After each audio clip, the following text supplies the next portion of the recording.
depuis 2 ans, vous vous attelez à apporter des réformes à l'administration ivoirienne, un peu malade, entre autres, de ses effectifs pléthoriques, de sa masse salariale excessive, de son inefficacité, de la corruption également. Alors, vous avez donc la lourde tâche de satisfaire fonctionnaires, agents de l'État, citoyens et populations, et même l'administration publique. Qu'avez-vous trouvé comme héritage? Ben, j'ai trouvé comme héritage une ambiance d'insatisfaction générale. C'est-à-dire les fonctionnaires? Les fonctionnaires même n'étaient pas satisfaits des services offerts par leur ministère, la fonction publique, dans le traitement de leurs actes notamment. J'ai trouvé un État insatisfait de la production des fonctionnaires.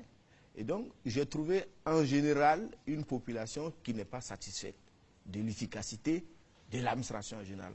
Voilà l'héritage. Et c'est à cela que nous sommes atterrés. Alors, des véritables freins à la performance de l'administration ivoirienne. Exactement. Bon, vous, face aux difficultés relevées, votre première décision a été d'effectuer ce que vous avez appelé l'identification et le recensement. Était-ce le bon choix? Mais bien sûr, un des problèmes que nous avons trouvé, c'est la masse salariale qui était excessive. Vous avez avancé le chiffre de 41%, mais dans le budget 2013, il me semble que c'est 45%. Oui, il y a d'autres observateurs qui parlent même de 48%. Oui, je pense qu'en 2012, on était à 48%.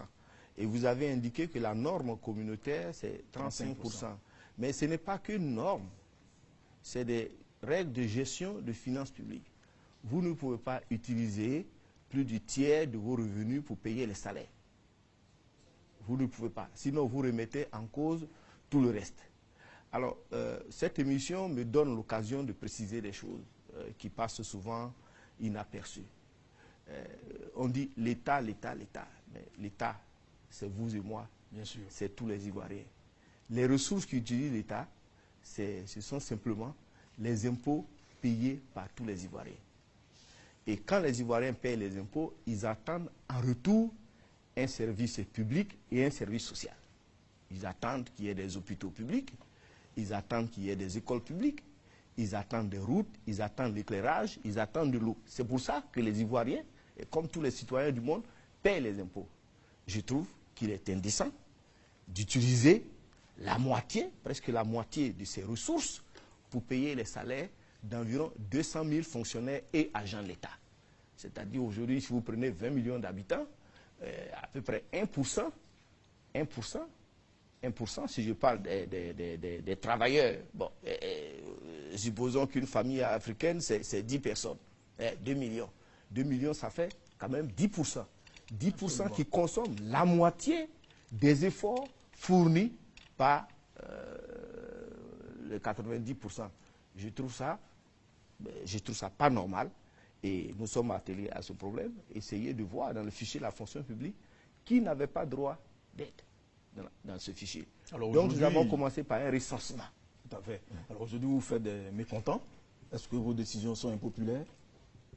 M. Niamia? Non, moi, mon travail, ce n'est pas de prendre des décisions populaires ou impopulaires. Je ne m'en préoccupe pas. Qui dérangez-vous? Servir l'État. Qui dérangez-vous? Qui je dérange? Oui. Mais je ne sais pas qui je dérange. Vous pensez que je dérange qui? Quand je travaille pour assainir les fichiers. Il y a des mécontents. Oui, mais il y a des mécontents. On n'est pas là pour faire des contents ou des mécontents. On est là pour faire, notre travail, tout simplement. Hein? On n'en veut à personne. On fait notre travail. Vous avez, comme je viens de vous décrire, une masse salariale qui remet en cause notre développement économique même. Qu'est-ce qu'on fait?